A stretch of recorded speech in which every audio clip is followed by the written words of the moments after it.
Mga pare ko, sa kapapanood ng Facebook tungkol po sa ating motor ay nakakaparanoid dahil itong ating Yamaha Mio daw ay meron daw po itong issue na lagutok issue sa kanyang panghulihang gulong. Pag ginanto nyo po itong kanyang panghulihang gulong ay makakarinig daw po kayo ng lagutok tulad nito.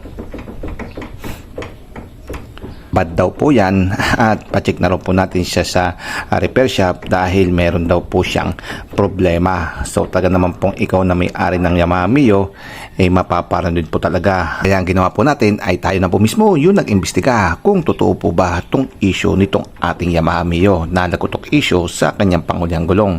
Kasi meron po akong 4 na scooter, 2 Yamaha at 2 Honda. At yung una po natin alam ay yung gear ratio nitong ating final transmission gear. At dito sa Yamaha, same lang din po sila ng ating Yamaha Mio Gravis. Ang kanilang mga gear ay 4 po yan. 1, 2, 3, 4. Kaya nung kinompute po natin, dahil dito po yan na magmimit, is nasa 3.12 ano po to ratio. At ito naman pong dalawa na to, ang ratio naman po nito is 3.25. So chinik din po natin sa ating Honda Click at PCX. So pares din po sila. Ito pong dalawa na to ay lumalabas na 3.11 at yung dalawa naman po nito ay lumalabas na 3.3. Halos hindi po nagkakalayo yung kanilang gear ratio. At na ginawa po natin ay inisa-isa po natin na alug-alugin tong panghulihang gulong ng 4 nating motor. At inuna ko na po tong sa ating PCX.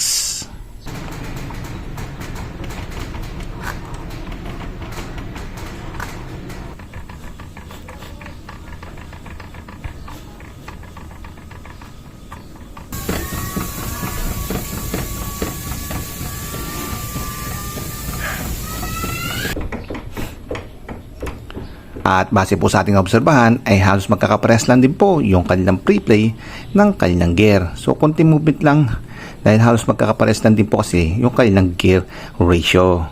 Kaya nga lang po dito sa ating Honda Click at sa ating PCX ay mahina lang po yung kanyang tunog. Samantalang dito sa ating Yamaha Mio Gravis at lalo na po dito sa ating Yamaha Mio is medyo maingay po yung kanyang tunog. Ayan. At sa tingin ko po wala pong problema itong ating motor at especially po dito sa ating final transmission, kanyang gear at yung kanyang bearing. At likas naman po talaga na malakas po yung nakikreate na tunog nito dahil po yan sa design nitong ating crankcase dahil medyo nakalukong po to at nag-create po siya ng echo. Pangalaw po yung bakal na ginamit sa crankcase, hindi porket na parehas po silang alloy ay parehas din po yung makikreate na tunog. Tandaan po natin na magkaiba po yung manufacturer nito, isang Honda at isang Yamaha at magkaiba din po yung supplier ng kanilang materyales. Meron po tayong dalawang kaldero dito, parehas po na stainless, magkaiba lang po yung kanilang design at tingnan po natin kung alin po sa dalawa yung malakas po yung makikreate na tunog.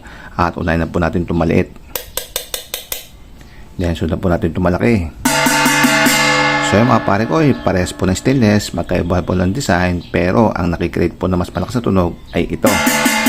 So ito po ang rumerepresenta sa ating Yamaha Mio at itong maliit naman po ang rumerepresenta sa ating Honda Click. Tandaan po natin mga pare ko, pag may problema po itong ating final transmission gear, yung kanyang bearing at yung kanyang mga gear is malalaman po natin yan pag pinaikot po natin itong ating gulong at nakatanggal po itong ating torque drive at makakarinig din po tayo ng tunog na kasintulad po ng sa ating torque drive na gumagaragara po itong ating bearing.